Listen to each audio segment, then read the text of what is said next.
syarikat. Okey, chef punya tema restoran apa sebab saya nampak macam unik ni, macam ala-ala Melayu kan. Kenapa yang saya jawab chef yang tu pekerja juga ke? Oh bukan, dekat oh tetamu macam ni layan juga kan. Okey, kita sambung kan.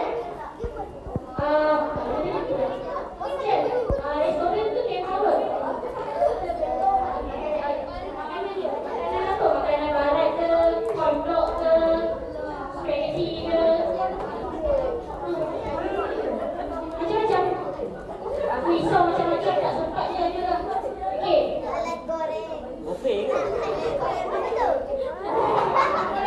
Okey, dia apa? Okey, kita test kan? Chef kan? Chef, dia apa chef? Ni sapu minyak. Kalau badan awak sakit-sakit, sapu minyak.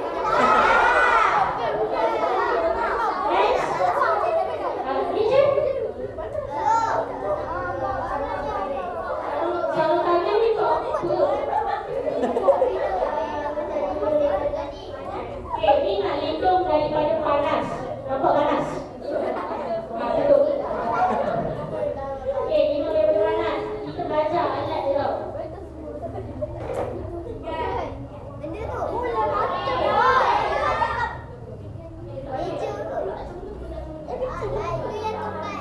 Okay, tolong serve dekat belakang tu. Yang tu VIP tau, chef dia hidang sendiri.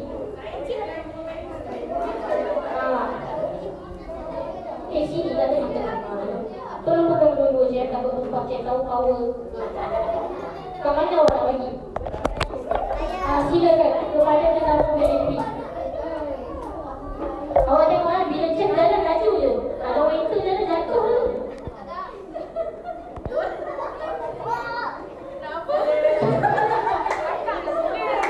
Okay, jadi kita kuali. Kita tinggal duduk je.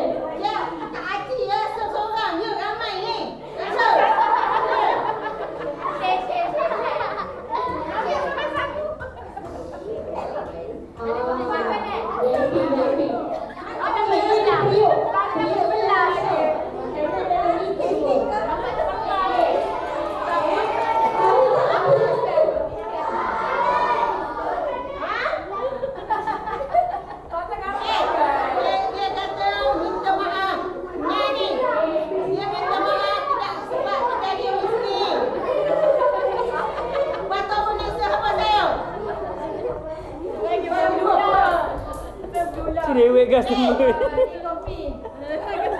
Buang makan.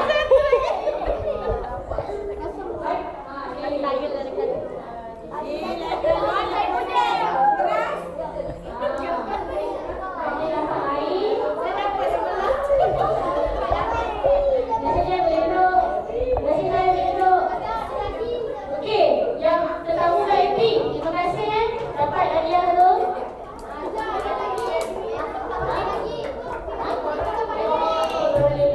Tepuk tangan.